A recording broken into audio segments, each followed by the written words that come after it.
hello.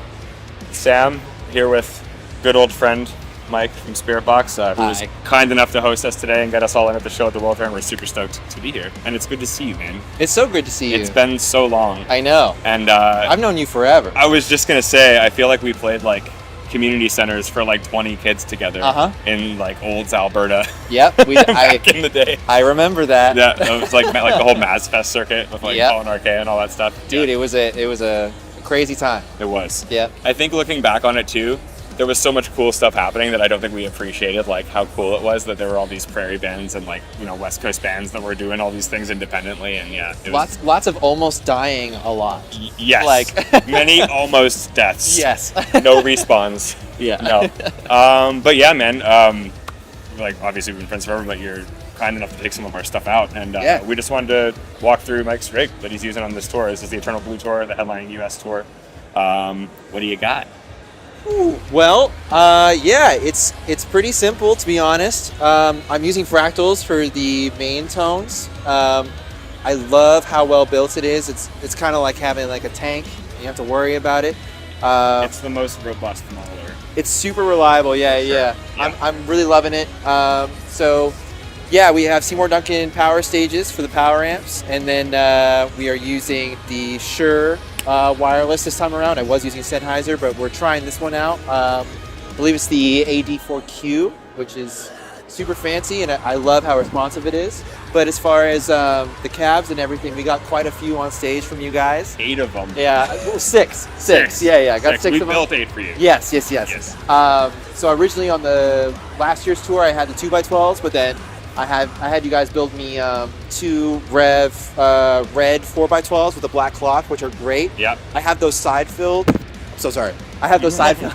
Use my hands. I have those side filled currently, and I love how that feels. And then we have 4 that are in front of our screens for the tour. That's awesome. So with the side fill thing, like, is that just so you can kind of still get the feel that you want of like a cabinet, but your front of house guy can get something like more manageable? Yeah. To be honest, I saw Killswitch do it, and then I was like, I want to try that out because they know what they're talking about. Anything that Adam D does probably does not suck. Yeah. I remember like doing like the neck pickup in the bridge EMG thing because everyone said he did that, and it was like, yeah, exactly. Awesome. Yeah. Awesome, man. Yeah, and it feels great, and they're incredible cabinets, and I love you guys. So it's awesome to rep. Love you.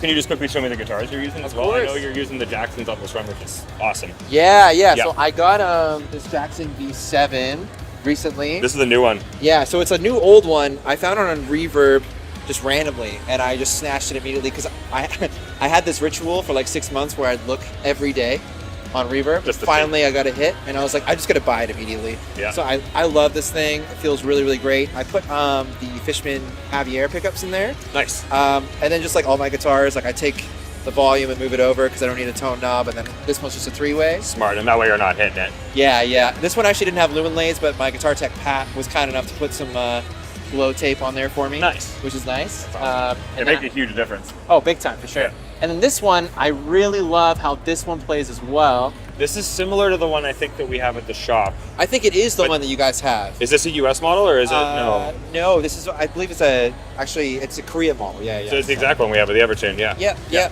I really like how this guitar feels. The neck's really, really fast on it. I'm sure you feel the same way when you play it too. Totally, dude. It's honestly become like the main 7 at the shop, and especially with the Evertune. And Dorian introduced me to them when we were recording, and now it's like, man, it's kind of hard to not have for some things. Totally. You know? Yeah, and it did take me a minute to like get used to, and you do have to kind of compromise on a couple things, but once you figure that out, like, I mean, especially for us being a drop F sharp, it's pretty awesome. Not having to worry about it going, and you can still get the attack you want. And that was the craziest thing to me at first with the Evertune, is like no matter how hard I hit it, it like stabilizes that. It's like, which is you usually have the boom, but then with this, it's just this. And the whole entire time. And you can hear it for sure. Dude, that is super sick. Awesome, man. I put the Javiers in this one too, just for consistency's sake. And then I actually recently, I switched the toggle so that way it's bridge, middle, because I don't use this pickup ever, really, just by itself. So it's either like the split or just the bridge. Yeah, pretty much. Cool. So that's that one. And then I also have this guy, which I haven't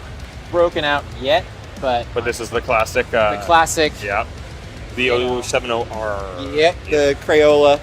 This one's got moderns in it, which are really aggressive. I love the sound of.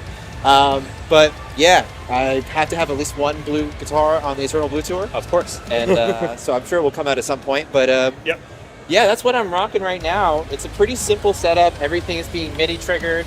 And so I don't have to tap dance at all. I do have a fractal board in front of me just to make sure that if anything is to happen, I can kind of recover. And you're using a MIDI, and that kind of overrides if Yeah. there be any issues. Yeah, Yeah. that's what we're doing with intervals as well. Because it's like we realized there was no fail-safe if something was, Yeah, which is a scary feeling. It absolutely is. Yeah, when the computer decides to not compute. Yeah, 100%. Awesome, man. But yeah, that's basically it. Awesome, dude. Well, thank you so much for walking us through. Again, it's nice just to be here and be able to hang, man, and finally have some stuff out with you guys and be able to come see it. Yeah, dude, hell yeah. See what this is all about. So. Well, very excited to have you guys here. Yeah. Thanks, guys.